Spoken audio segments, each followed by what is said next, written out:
Hi, I'm Rich Scarfo, President of Health, and you are watching Taking Stock.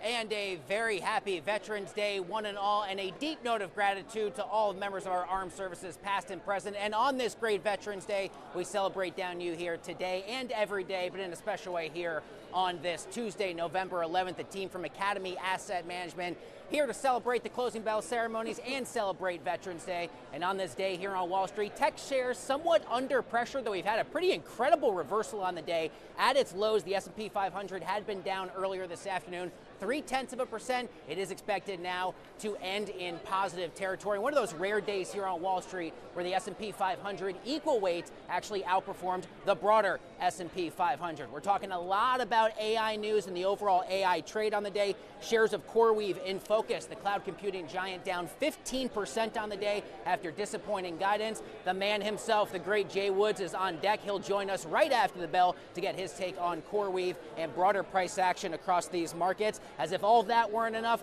the U.S. Senate at long last finally passing a funding bill expected to reopen the doors of the federal government here in the next few days. All of that and so much more sets the stage for today's show, and welcome to it. You're watching Taking Stock. I'm your host, J.D. Durkin, just moments away from the ringing of the iconic closing bell.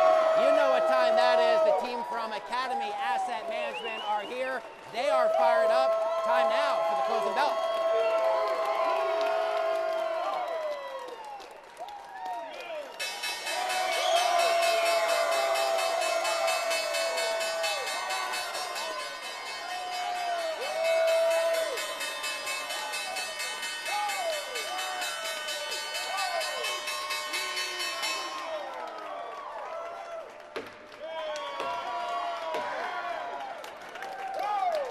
There we go. I've been down here for a lot of closing bells. This may be the best group I have seen. The crowd goes wild on the show. Celebrating a great Veterans Day and celebrating a broader equities market that is finishing for the tail of the tape in positive territory on this day. We talked about the reversal here at the top of the broadcast. The S&P 500 up 0.2%. The Dow, the big winner, thanks large in part, of course, to Goldman Sachs, the most weighted name in the Dow, finishing up better than 1%. The NYSE Composite Index up 0.7, with the small caps up fractionally as well. Let's bring in Jay Woods of Freedom Capital Markets. He is a CNBC contributor. He's also a Philadelphia Eagles fan, celebrating a win on Monday Night Football. Thank you for being here, as always. Yeah, I'll take the win. It wasn't really much of a celebratory night. You know what? A win is a win, whether it's Monday Night Football or the S&P 500. Look at this big board. Look at this reversal.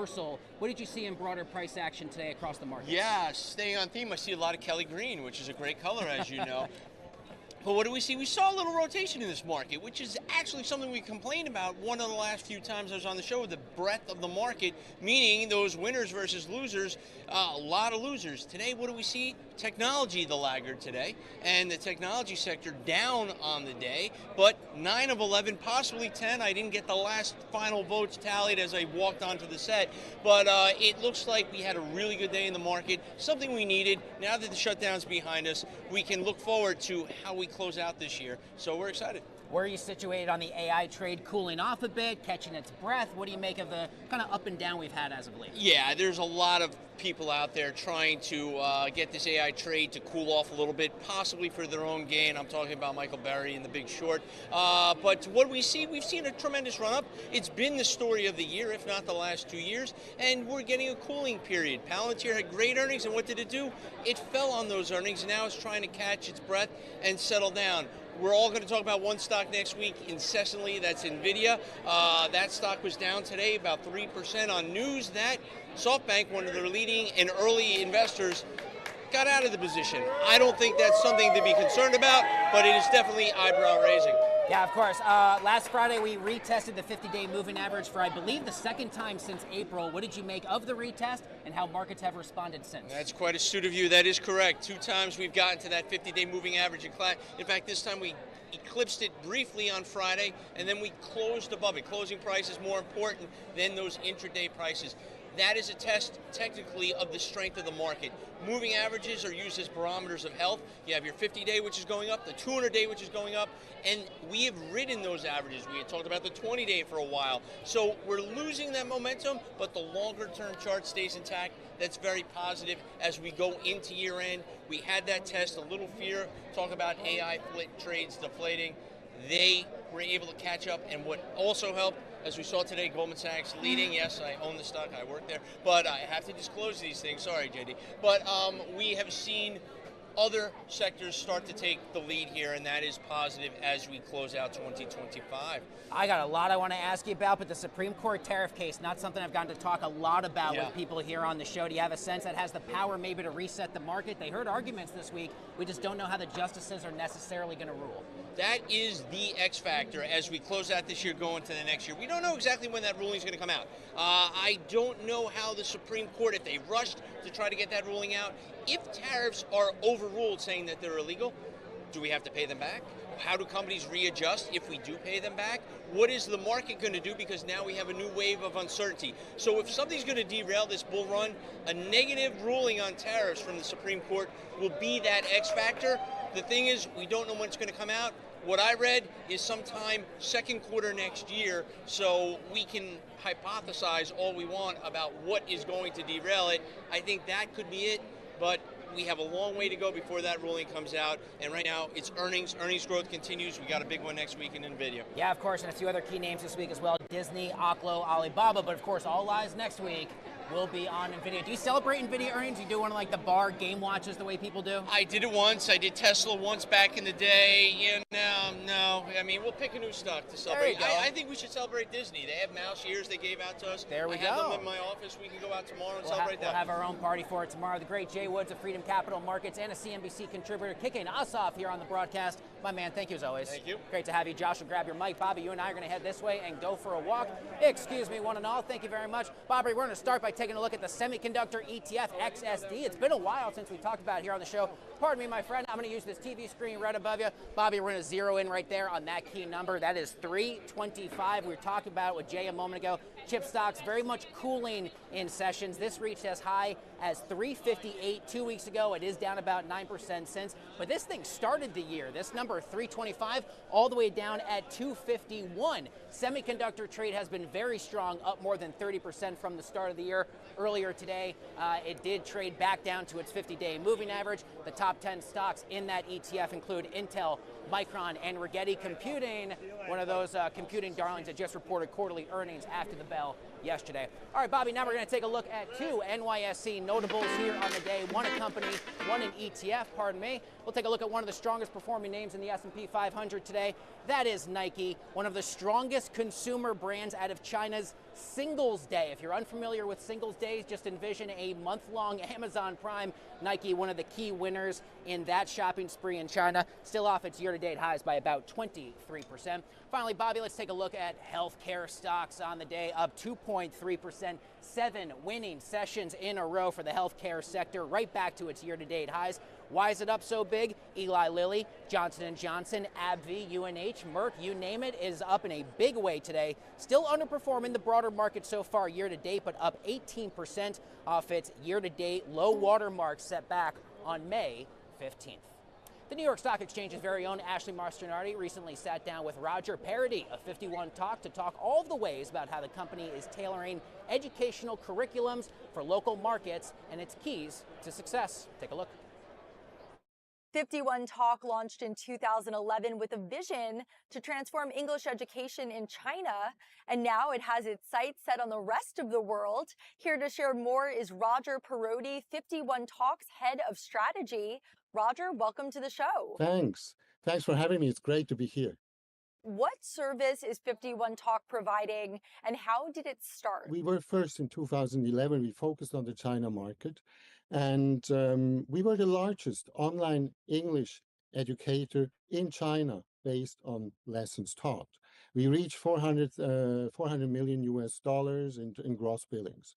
Then in 2021, China introduced the double reduction policy, which made us shift entirely to international markets. Today, we only teach outside of China. Our core product is one-on-one English lessons taught to children 5 to 12 years old. We use international teachers, and we use a fully animated curriculum. We expand steadily into new subjects like exam preparation based on local needs. We didn't enter the international markets empty-handed. We had a great product. We had a mature technology platform, and we had stable operations. So that all made us grow from day one as we entered international markets. Financially, now we stand with gross billings guidance for Q3 2025 of 36.5 to 37.5 million US dollars, and we expect healthy growth for the full year of 2025. All right, and I understand that localization is key to your strategy. How do you make education feel on the ground in different markets? Education is inherently local. Different school systems, different holidays, different learning habits. We are building offices in key markets with experienced leaders and train them to our proven methods. We adapt the curriculum to local markets, and we adapt sales and marketing to local markets. We are not a learning software. We are a fully localized education operation in each geography where we actually operate. This on-the-ground approach gives us a high entry barrier. The blend of brand, of local and central expertise is very difficult for competitors to match. All right, and AI is disrupting education everywhere, and I think pretty much every other industry. What is 51 Talks' take on it, and how are you using it on your platform? Well, AI changes online education profoundly. It's a great opportunity for our students and for us. We use AI everywhere in our service. We customize the course, we streamline sales and marketing, we enhance tutoring. We even have products that are fully based on AI tutors where we don't have human tutors anymore. Nevertheless, we place human tutors at the center of our service. It's our AI plus human approach is what students and parents ask us for and pay us for. While others invest build with investor money, we grow with the money that our students pay us every day for the lessons we teach. While others try to build the future, we are building a path to the future, fueled by own cash flow, and we're sure we're going to be the first to arrive. Roger Perotti, 51 Talks Head of Strategy, thank you so much for joining us at the New York Stock Exchange. It's great to be here, Ashley. Thanks for having me.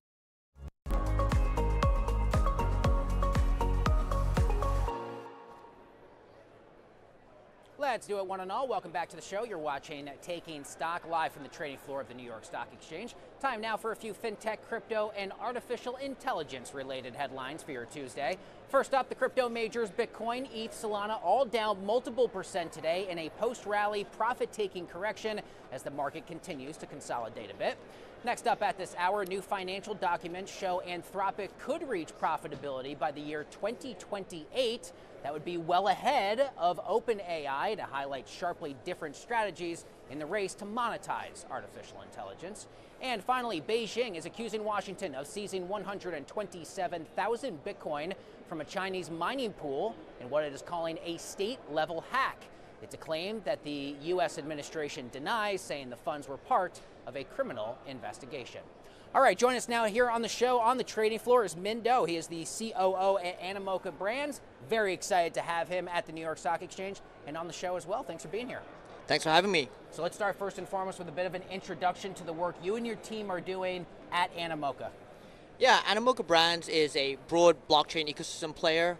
We started out as a gaming company, but quickly evolved into NFTs and tokens. And so we make money in a few different ways. We have an advisory business. We incubate our own blockchain projects. We also invest very actively in the blockchain space. Those three businesses have a lot of synergy together, and that's what Animoca Brands is today. I love the general conversation over digital property rights. Talk to me about what that phrase means to you and the team, and what more about where we are in the ongoing roadmap of digital property rights you want our viewers to understand a bit better. Yeah, digital property rights really, at the end of the day, starts with, from our perspective, identity and then assets. And so identity is where we focus around at the user level. We see the world as kind of, I guess without being too extreme about it, digital serfdom. So the average user, you have all of your identity with your Google, your Facebook, those kind of accounts, and they control your whole digital identity. And so you've heard about kind of Instagram influencers getting deplatformed, that type of thing. That's really what we're focused on at Animoca. We believe that long-term kind of digital rights is going to be a very important part of the ecosystem.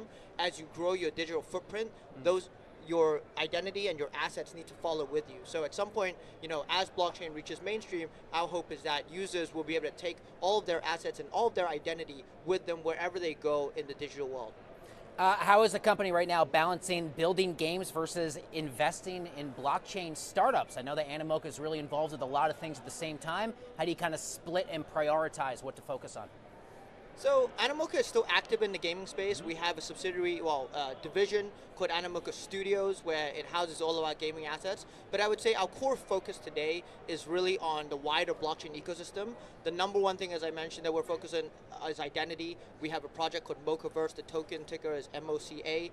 And that's really like our core play in terms of making sure that users really can develop their identity online, and that identity can travel with them across multiple kind of, internet properties. Yeah, man, talk to me about the biggest regulatory changes that you've seen in your general landscape in 2025, and I wonder from where you're positioned, what do you still see as being among the biggest regulatory hurdles for next year, 2026? So obviously, the administration change in the U.S. has made the regulatory landscape in the U.S. A lot more clear. Genius has come through. We're waiting on clarity. I think clarity is going to be a very meaningful piece of legislation for companies like ours that deal in particular, fungible tokens and NFTs. So we're very excited about that potential development. We're excited about the development that we're going to see in Europe with the MiCA legislation. That's come through. We are actually launching our first MiCA-compliant token in the coming weeks with a company called OneFootball, which is the largest soccer app in Germany and in most of the European countries.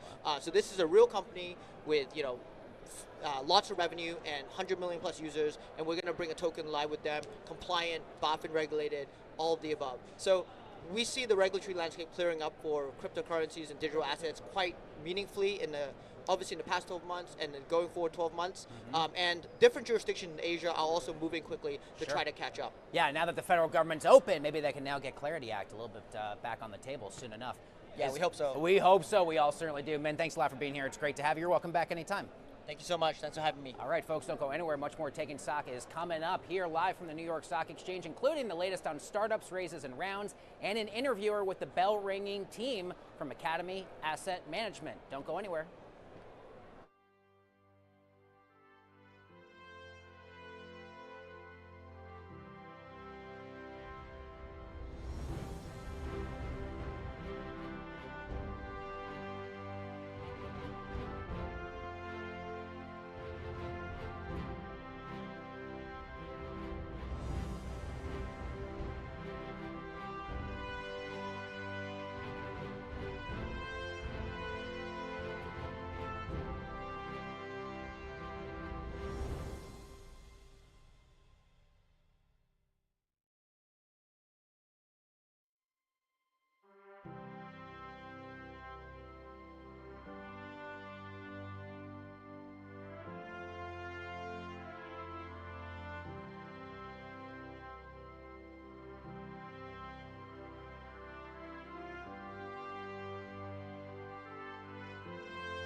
Welcome back to the broadcast. You're watching Taking Stock live from the trading floor of the New York Stock Exchange. Time now for what is always my favorite part of the show, not just talking with amazing guests, but especially guests who just rang the closing bell. Say hello to two of those gentlemen, Seth Rosenthal and Chance Mims of Academy Asset Management. Guys, great to have both of you here. Thanks for having us. Thanks, thanks for having us. Thanks a lot for taking the time. First of all, tell me about the bell ringing experience. I mean, this looks awesome. You brought an amazing group down here today for Veterans Day. What was the experience like for you guys? Absolutely magical and incredible, all the enthusiasm down here, especially in celebration of Veterans Day. Having a lot of military veterans down here on the stock exchange floor, yelling, screaming, having a great time. It's always a blast. Yeah, Seth talked to me about how important it is for you and your team to be here, not just on any day, but a really special day like Veterans Day. Yeah, given our mission to mentor, hire, and train military veterans, it's a really unique opportunity, and we will take that anytime to celebrate in honor of Veterans Day, but also just being here. There's just so much history here at the bell ringing. It's just awesome to be here. What are the core values behind that mission, behind Asset, that you want people to know, especially as it pertains to your work with veterans? So our mission is to mentor, hire, and train military veterans. We have a 50% veteran on the team. And so we think about those skills that they have as veterans passing really well into the asset management industry. Integrity, teamwork, working well under pressure, making decisions with imperfect information. We're able to bring those folks in, and they're able to kind of hit the ground running. Chance, what is the kind of feedback you hear from veterans who are interested in maybe getting into the world of asset management? They want to learn more about finance. What are they coming to you in terms of things that you feel like you can uniquely help them learn? Yeah, well, first of all, it wasn't that long ago that I was getting out. I'm a U.S. Navy veteran, and I remember going through the struggles of what am I going to do? What does it mean, my resume in the military, how that translates over to the private sector? And so what we really bring is we understand the skill sets that a military veteran has. And so a veteran getting outside of the military for the first time, looking for their first job, we know what they're good at. It doesn't always translate over to the civilian world because people don't understand with their background. We understand that. And also the culture, bringing men and women into a culture that's similar to the military in the fact that we take the best of military culture and the teamwork, the camaraderie, and instill that in our company. And it's like 1 + 1 = more than 2. It's, any company would want to hire a veteran and have that culture improvement inside their firm. What are some of the biggest challenges, the biggest headwinds that a lot of veterans have when they get out of the armed forces and they're looking for a career along the lines of what you guys provide? Yeah, first of all, it's been pretty incredible what Wall Street's done. It's been pretty incredible what corporate America's done. They've really turned, when we started our firm, it was a 37% unemployment rate of post 9/11 veterans. That is now a lot better unemployment rate. Things are a lot better. Now I think it's more underemployment, where the corporations or the private sector doesn't understand their skill sets and how that translates over to the private sector. That's where we see a lot of work still to do, and we're going to do that. Every veteran that contacts us, we help them out. We're going to point them in the right direction. Can't hire them all as a small company, but we're going to point them in the right direction, or hire them here at our Academy. Yeah, Seth, talk to me finally about what you want more people to really understand and take to heart on this Veterans Day, as we thank members of our armed services every day here at the New York Stock Exchange, but today in particular. It's such a special day. We're here to be thankful for those that have raised their hands to defend our freedoms. And, Chance and the rest of the team, we can't thank them enough. And we thank not only the veterans at our firm, but also the military veterans around the world that have done that for us. Absolutely. Thank you for your service to this country, and a very special thanks to all the members of the armed forces, past and present, who are part of your great firm. Thank you, gentlemen, for being here. All the best for Veterans Day, of course. Appreciate it. Folks, don't go anywhere. Much more Taking Stock live from the NYSE coming up after this.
Welcome to FinTech TV. We're coming to you from Las Vegas, Nevada at Money 2020. And today I'm joined by Yi Liu, who's from Gusto Embedded. Yi, great to have you here. Thank you so much for joining me. Yeah, thanks for having me. So tell me a little bit about your work and what brings you to Money 2020 this year. Yeah, so I work for Gusto. We do payroll, benefits, and HR for small businesses. We serve over 400,000 small businesses today. And for my role, I'm the general manager for Gusto Embedded, which is a subset of Gusto. And what we do is we enable any third party to incorporate and add payroll to their software in order to give their small business customers an all-in-one solution. And so we're very familiar with embedded fintech. And the reason why I'm here at Money 2020 is really to engage with all of our partners that are also in this space. Yeah, and when we think about small businesses, we know that they are not only stretched for time, but also resources. So how are you helping these small businesses? Yeah, so small businesses, they have so many things going on and they don't want to think about the back office workflows. What they want to do is, do the thing that they started the business in the first place, be that best flower shop or be that best spa or salon owner. And so our goal is really to help small businesses obfuscate and remove all of that complexity from their general workflows. And a lot of times with small businesses, they have just so many different disparate software that they're working with, from time tracking to payroll to payments to accounting. And so one of the things that we are doing at Gusto Embedded is really to help connect all of those pieces and to meet small businesses where they are, to be able to give that all-in-one solution for them in order to, have them have all of their information in one place so things are integrated and they can really have a seamless customer experience for payments, payroll, accounting, etc. Yeah, and when it comes to where you see fintech actually evolving in the upcoming years, what does this mean in terms of products as well as innovation? Yeah, so, one of the biggest pain points of small businesses is cash flow management. And we're not talking about, getting huge loans.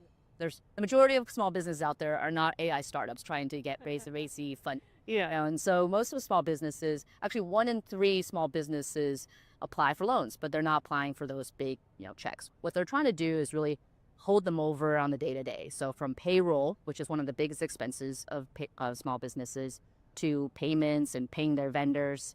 And so they need sometimes a loan to figure out, can they pay their employees this week before they can get paid by their customers next week.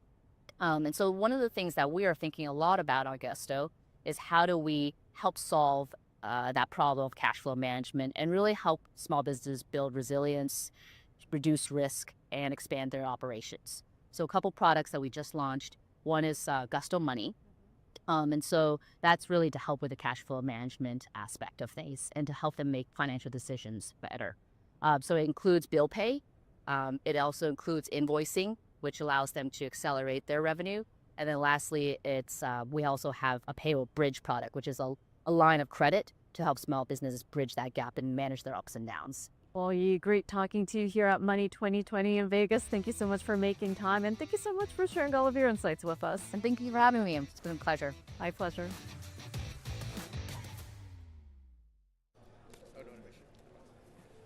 Thanks for watching Taking Stock. We'll be back live here tomorrow from the New York Stock Exchange with a whole new show. Have a great day, and we will see you then.